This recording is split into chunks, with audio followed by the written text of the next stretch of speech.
Hello, and welcome to Candid Talk with Zainab Suleiman Okino. Today on Candid Talk, we will be discussing the topic 25,000 missing Nigerians, matters arising. Interesting. My guest today is Bumi Aino Craig, a lawyer, activist, social worker, and an author. Bumi, welcome to the program. My pleasure to be here. Okay. So before we begin the discussion proper, let's take a short break. Please stay with us.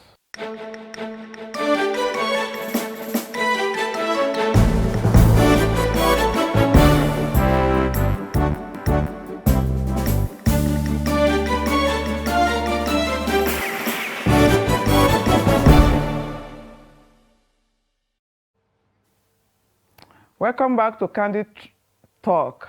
Just before the break, I told you that our topic for the day is 25,000 missing Nigerians, matters arising, and my guest is Bumi Aino Craig, a lawyer, activist, social worker, and an author.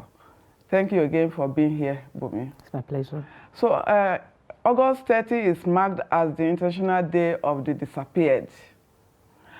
At an event marking this year's edition, the International Committee of the Red Cross, ICRC, revealed that there are 25,000 Nigerians, including 11 children, that are missing. Does that surprise you? No, it doesn't surprise me. It doesn't surprise me at all, because in the first place, we don't have a proper database of people.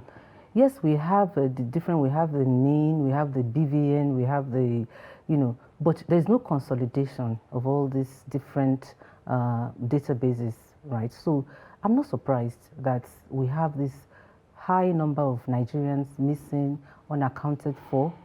I'm not surprised, coupled with the current security challenges that we have been having, that we have at the moment. So it's not surprising at all that we have such a high number. The question is, what is being done to avert this trend? What can we do to avert this trend? Okay, we'll start with the policing of our communities. I think that's the first step. Who is living in the society, in the community? What do? They are going and coming, because if you don't have this database, if you don't have this, this kind of a register of knowing who and who is in a community, how do you now know when somebody is missing, and what do you do? Thank God now that we have the social media that has made it a lot more out there, because you see a lot of missing people being circulated on the social media, and a few times we've seen them found safely, thank God, but in the rural areas, they may not have that kind of platform, that kind of opportunity. So what do we do?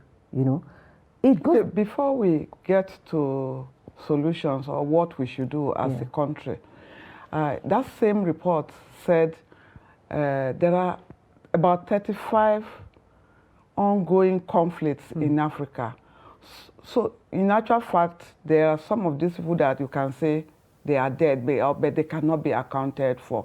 So let's look at the causes then before we look at the effects. So how do we even avoid conflicts? How do we also avoid a situation where people are migrating for or looking for greener pasture? So these are some of the causes according to the ICRC report. So how do we mitigate conflicts? Let's look at that first before we look at how we should mitigate migration. Yeah, well, that's $1 million question. How do we mitigate conflicts? What are the causes of conflicts? Depending on the region, it all comes down to economics. Lack of opportunities. That's why you don't have this kind of problems common in Europe and Americas and underdeveloped worlds, because the economy is stable, because everyone has something to do gainfully and earn a decent living. There's housing, there's shelter, there's healthcare. But there are also wars that something I can call ego wars. They are not out of need, out of harsh economic reality. Yes, you're talking of the Ukraine war now. Well, I didn't mention but that. you can see that, let's focus yes, on Nigeria. I'm glad that you mentioned that to juxtapose it. You can see that even in their desperate situation, there are still safety nets that their society, you can see that they are not as displaced, like we are over here, okay? We have a lot of desperate situations here.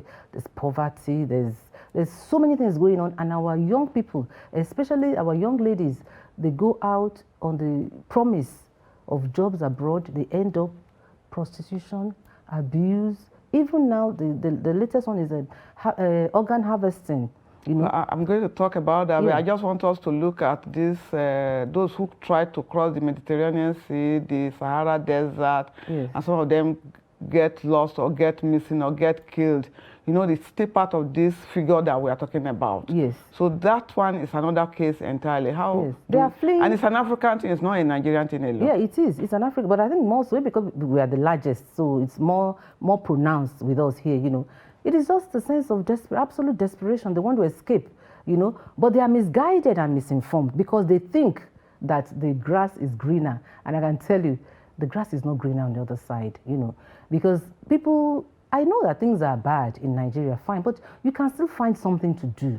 You can still you can sell, food on the roadside. There's still something you can do to, to make ends meet and to just gradually get yourself where you need to be.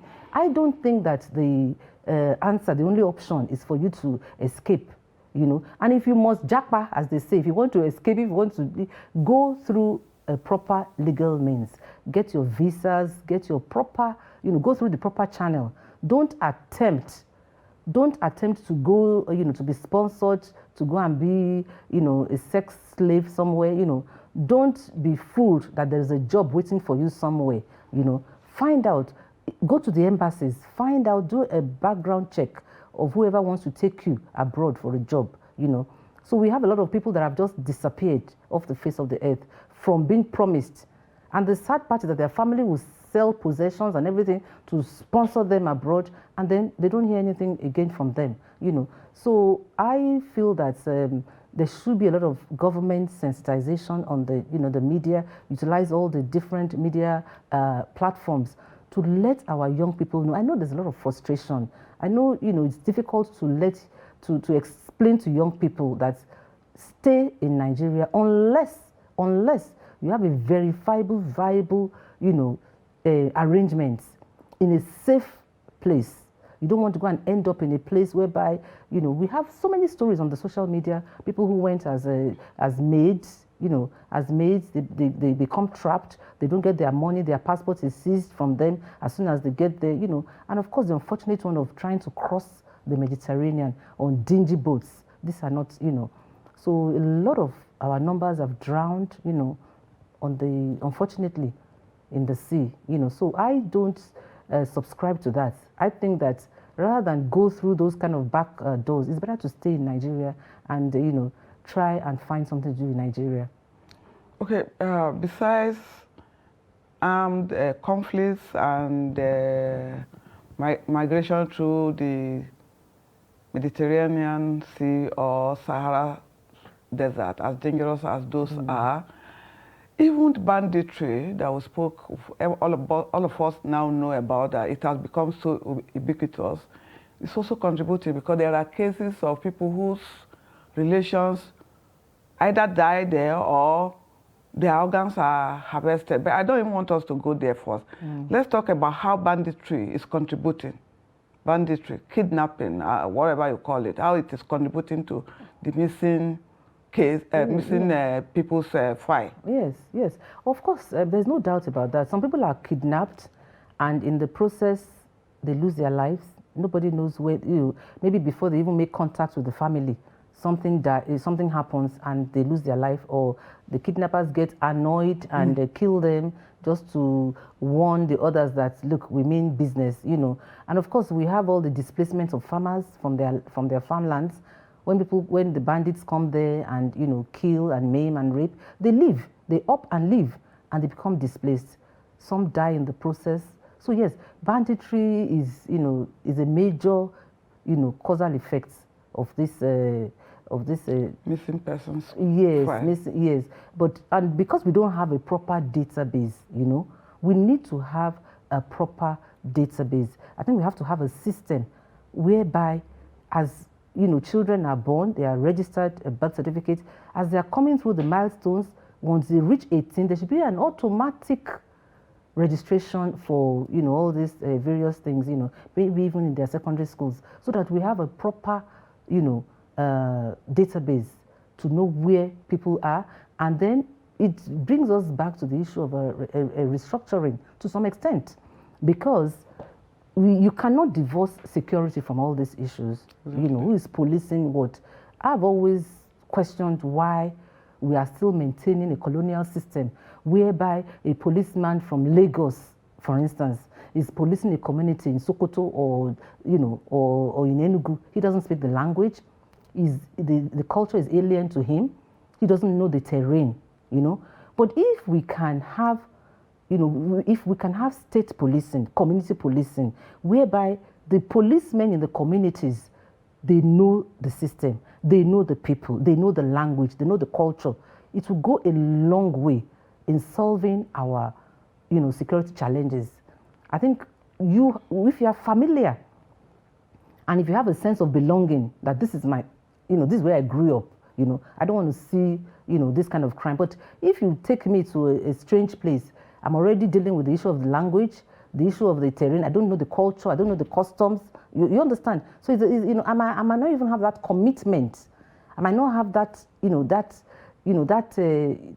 I'm saying? My heart might not be so, So I think we need to seriously look into that and create a system whereby it will not be abused. Because of course you have to look at the issue of it being abused by the local, the governments and the governors and all that, making use of the police for their own advantage. But the police is trying in their own way, or they are trying in their own way, because some of these figures that we got about missing persons, most of them came from the police, of course with the efforts of an international organization like ICRC.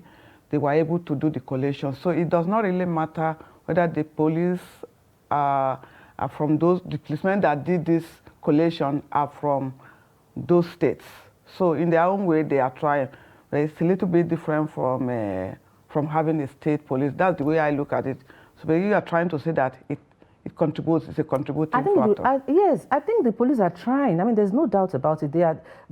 In fact, I commend them all the time, because if you look at the resources available to them, the condition of their that they're operating within, you must commend them. However, I think that if the police if we have state policing, it will enhance to a great extent the security administration of our country. It will. There's no doubt in my mind whatsoever that if you bring the policing closer to the people, the person that is policing you knows who you are, identifies with you, it will be much, much easier than from a total stranger. Because the stranger there, even though it's a Nigerian, but we're a nation of nationalities, different languages, and So I think that it will help a lot. But yes, kudos to the police. They are trying within their limitations, because we know that. So is it not worrisome that we got these figures from ICRC and not Nigerian Bureau of Statistics? I said that. Is it not worrisome? Yes, it is. That was what I said earlier on. We have to have a way to consolidate all these our different databases. You understand? We don't need to. We have BVN, we have this, and we have everything. Yet everybody is just doing their own thing.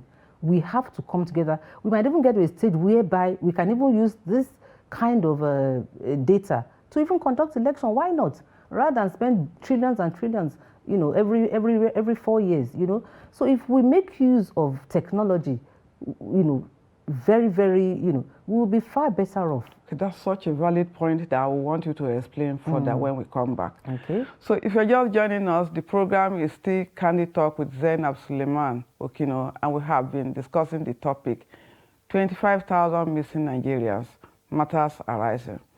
My guest today is Bumi Aino Greg, a lawyer, activist, social worker, and an author. Let's take a short break.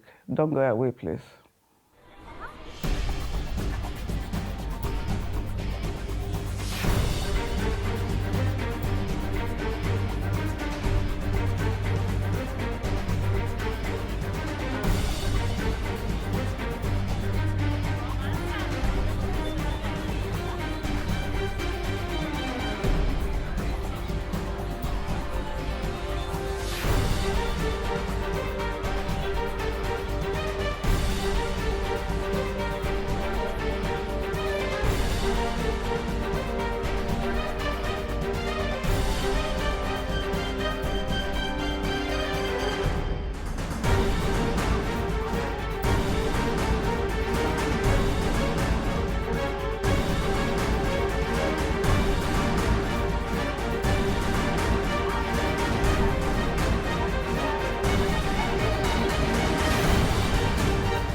TV, documenting the Nigerian story.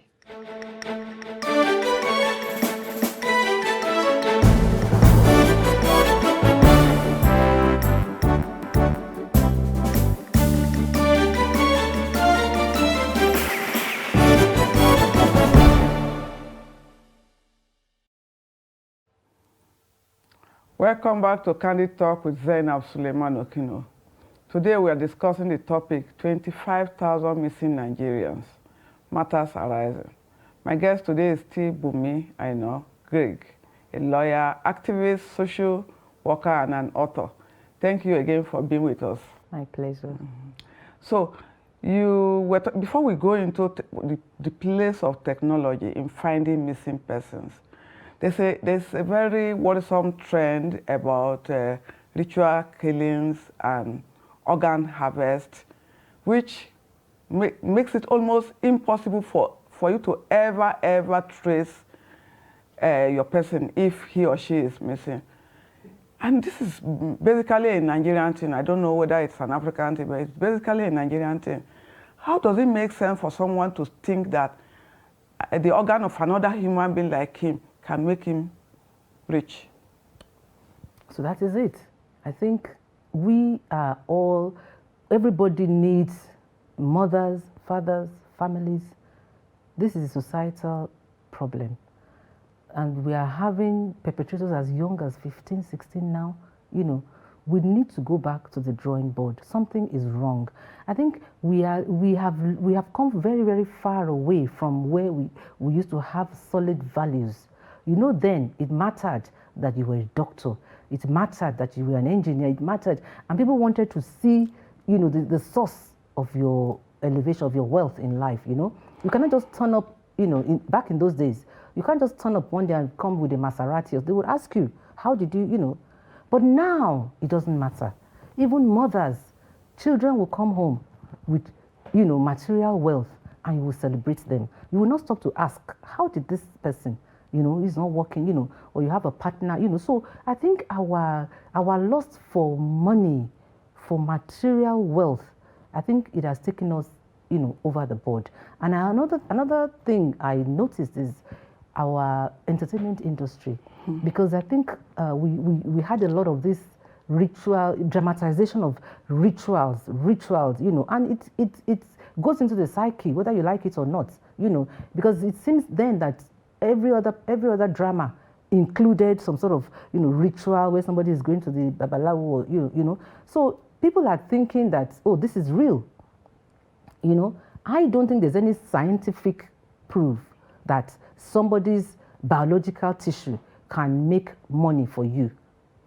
Okay, if that is the case, why won't that Baba himself become a billionaire? Why do you have to now pay him 100,000, whatever, how much, for him to make you money? So we have to start thinking, and we have to go back. You know, the decadence in our society is too much. So this love of money, cutting corners, you know, Yahoo boy, it's just a whole gamut of it. So I think we need to celebrate excellence, but not, just money, for the sake of, money. Our entertainers, they go online and post, lifestyles that the youth, they want to emulate. Not knowing that sometimes these things that they're being put, that they are posting, they just make believe. I once saw an article, and there's a place where you can go and take a picture, and the background is like you are in a private jet. So you can go and pay to have your picture taken in that private jet, and then you post it online, and then somebody says, oh, she's in a private jet, he's in a private jet, and then the person, and it's just make believe, it's not real, So we need to start educating our children right from school, from primary school, our value system. So what you are saying in essence is that our celebrities are not helping matters. The film industry, the Nigerian film industry needs to look into this, and that Yahoo boys too, those doing Yahoo boys who sometimes also I've heard of them also using body parts. There was this case about people's ladies' pants being stolen. I still cannot see the correlation between money, and all these things that I have mentioned. It is ridiculous. It is just ridiculous, I mean, it's bringing us back into the dark ages, for us in this day of technology to be having such, beliefs, and, we need to talk to these children. We need all the different sectors of society have to come together. This is a serious, urgent need for us to educate our children right from primary school, secondary school, and then we as parents, we also have to take responsibility. We have to, we need to. We mustn't make our children feel that the only way to be validated is to be rich, because this our celebration of money, Rolls Royce, this and that, it is too much, it's excessive. It's a sex, So even our celebrities, I beg them. I mean, I'm not saying that they are completely responsible. I'm saying that they have the power. They are influencers. They have the power to make a difference, okay? Because people look up to them. The young people look up to them. Let them know that, look, this ritual thing, there's no truth to it. You simply cannot make money by killing somebody and taking their body parts. It cannot. What about the recent discovery of mummified bodies in Edo State? Yeah. I mean, those must have contributed to, excuse me, missing persons again. Of course. So I can't understand what was that meant to achieve. Nobody knows, and we don't know whether did they kill them, or did they go to the cemetery to get the body. We don't know how those bodies got there, But however they got there is still part of what we are saying. This ritual tendencies. You want to be rich quick, So our leaders need to take note, take responsibility, because if you are living in a house of something billion, all these figures that they call, these children are watching, these young people, they are watching, and they want to be like that. Okay, they want to be like all these our stars, So that is why I think that celebrities also have to chip in, as a form of social responsibility for our young people. See, only hard work pays. Only hard work. There is no shortcut in life. If you're going to pursue the celebrity role, you have to work hard. Davido did not become a star just like that.